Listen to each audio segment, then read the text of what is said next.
Hasn't religion done more harm than good? It's a good question, and indeed a tough question. Now, I've heard answers to this before where people delve into historical arguments, into the record books, where they tot up the good and the bad of, say, faith, of Christianity. And then maybe they do the same for communism or overtly atheistic regimes, and they compare these records. Now, I'm sure there's some merit in doing that, but it's not really the way I would go. See, it's a relative argument. It's like saying, yeah, we're not great, but at least we're better than that guy over there. And if that guy over there is your conversation partner, then what that approach does is it turns a conversation into an argument where no one wins. Tone matters. So instead, I think maybe it's best to answer this question by not totting up a balance sheet, but by treating religion and atheism as two separate worldviews, but then trying to chart a third way, the way of Jesus. What would Jesus do with this question? See, the first thing I think is that Jesus identified himself in opposition to religion. In John chapter 10, Jesus calls himself the Good Shepherd. And he's doing it in contrast to the thieves and robbers. They are thieves and robbers, but I am the Good Shepherd. I'm different from them.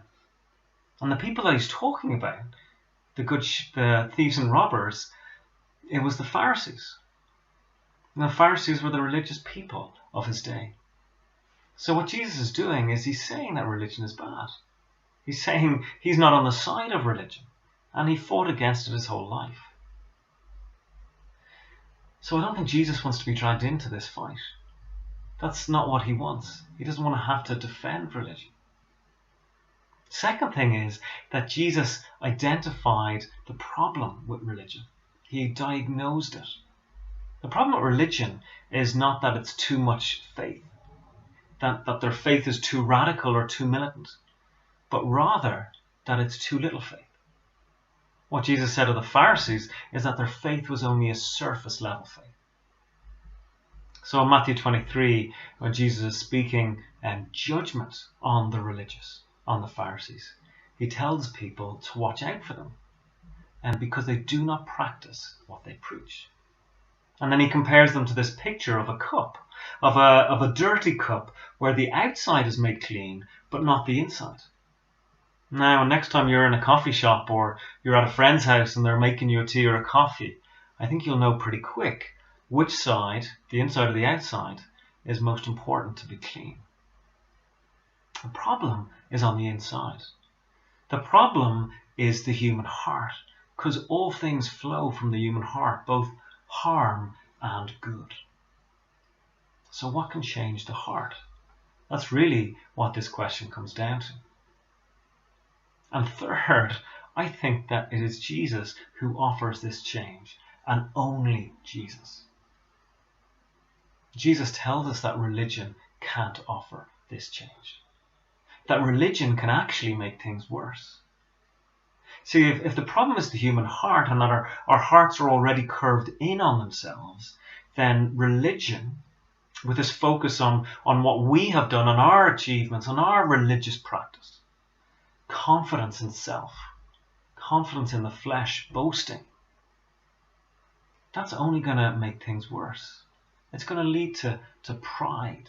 It's going to lead to division. It's going to lead to self-righteousness. It's going to lead to a lack of mercy for those who we think have failed or fallen in different ways. But true faith, faith in Jesus, is different. Because that faith puts the focus on Jesus, not on us, on who Jesus is and what Jesus has done. And that way, what it leads to is humility. Because the focus is taken off us. It leads to gratitude because we're thankful for what has been done for us on our behalf. And it leads to compassion because we don't see ourselves as better than others, but we see ourselves as in need of help, just like everyone else.